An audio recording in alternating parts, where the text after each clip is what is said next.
You're with Newsmakers. On the panel, Ellie Jones, Clayton, Cosgrove and Amy Adams. It's been a Mickey Mouse month for the Māori Party as the hierarchy has wrestled with their free radical from Te Tai Tokerau.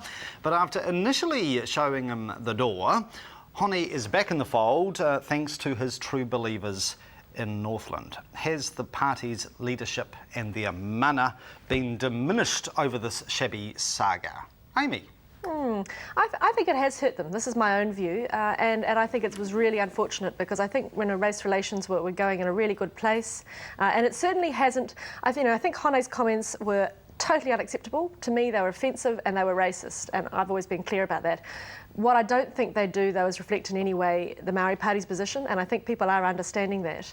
They've let him back into the fold. That's their decision. He's a member of their caucus. Only they can make that decision. I do take real offence, though, at his saying it's impossible for him to be racist. And I just take the view, if I had made those comments, or if Clayton made them, or if anyone else had made them, we would have been absolutely and rightly decried. And I think, playing this game of it's impossible to be racist when you're in Hone's shoes is wrong. Does it suggest that within the grassroots or grass skirts Māoridom that support this party, there is a huge vein of radicalism and separatism?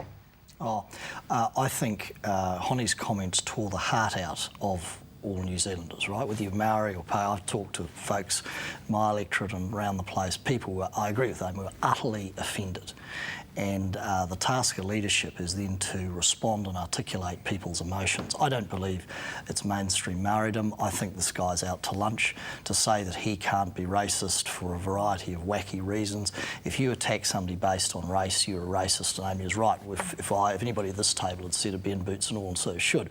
But it is the job of leadership to actually articulate that. And I think John Key dropped the ball because to sort of say, oh, I'm relaxed or this is not good, what he should have said, and I think what New Zealanders were wanting him to say is, look, if this guy had been in my party, this is how I would have dealt with him, and I've told Pitta and I've told Te Rāna, but he is one of theirs, they have to deal with him, but I'm outraged by this. Those words never came out of his mouth. It was sort of, I'm relaxed, was not really good. People were waiting, I believe. He has turned up the rhetoric this week, though. It's a bit late, though, because after, if I could finish, it's a bit late, because what I think people want from leadership, especially with these issues, because this cuts right to the guts of New Zealanders, right? We fought together, we lived together, we worked together. They wanted their leader to come out and say, this is not on. Now, Gough did that. Key should have done that. He should have condemned it. He didn't have the power to do anything about it, but he should have been out there and condemned it absolutely. Right. He was relaxed about it. How do you see it, Ellie? I think that they had no choice to do what they do, the Māori Party. There would have been far more dangerous and destructive fallout to deal with if they had basically cut him loose. This is the easy option, to let him go home now for 2 weeks. Then you've got Christmas and we can all get back to things after Christmas. Yeah, exactly. 2 weeks leave. Yeah, I mean, 4 weeks leave. His cupboards are going to be full, aren't they? And all the baking tins will be nicely full too. I wasn't offended by it. I was really interested by comments, and I think a lot of politicians have said this. Everyone's outraged, offended. I wasn't. All it did, what surprised me, I think, was it was just purely a confirmation, a very overt confirmation, I think, of what we've always suspected of the Harawira family. And that's how I felt about it. I think it's concerning that we've got someone in his position holding those sorts of philosophies. Do you believe the Māori Party will be able to keep him on a short leash, or is it just a matter of time before he upsets? I doubt it, and we've probably had to be fair, we've probably had certain people in our own parties that have gone a bit troppo from time to time. That's what happens. But this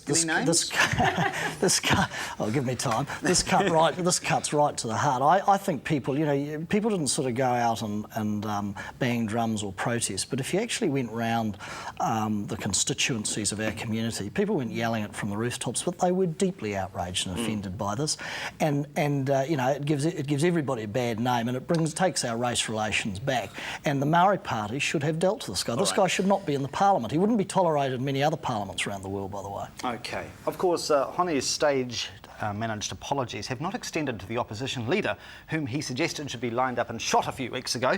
Phil Gough has zeroed in on race politics in the last week or so, but his low poll ratings will not budge.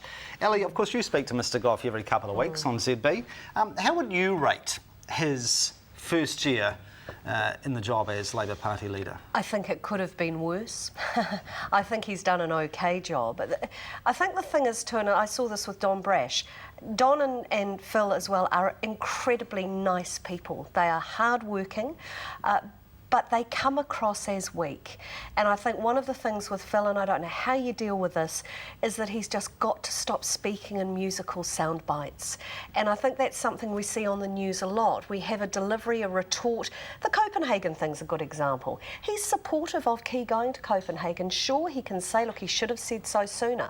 But I could not get out of him during the week, this is a good thing for John Key to be going to Copenhagen. And I think that Mr Goff's got to be careful that he doesn't or isn't seen to be being negative at everything that is going on within the National Party. He's got to give credit where credit is due and stop speaking in musical soundbites. Would you agree, Amy, that when it comes to a political job, the first year as opposition leader, after your party's just been turfed out of government, is really tough yakka? Well, I mean, it was a bit of a hospital pass, wasn't it? Getting handed the leadership and all the flurry of a very popular incoming government, a hugely popular new Prime Minister. It was always going to be pretty tough for him to get a foothold. But what we've seen actually over the years is his poll ratings as preferred Prime Minister dropping, which is a worrying sign. And I mean, he's desperate for relevance. That's what I see. He's desperate to make a storm. He's desperate to get some attention. He's desperate to do something, anything to get a toehold. And to my mind, he's looking more and more desperate as he tries to find some relevance. And that's going to continue to hurt him, I think. Will the knives be sharpened over the summer barbecues, Clayton? No. And if you look at the performance, it is very tough. We've been for 9 years. The community want to hear about what the new government's doing, not so new now. We're in a listening phase. We had a seamless leadership change. You got probably the most united caucus you've had in a leadership change year. We have had a history of sort of taking cutlasses to each other, as have other political parties. From time to time, that's not the case. There's a unity of the purpose and there's an injection of a whole group of new blood in there. And it's interesting, I forget, Amy was talking about relevance.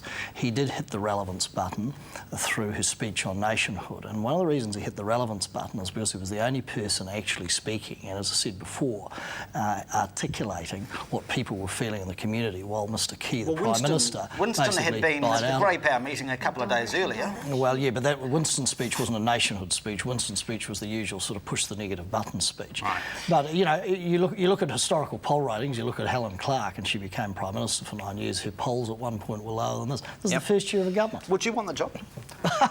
Oh, that's for others to decide, mate. I'm, to use the classic word, just happy doing what I'm doing. Very nice.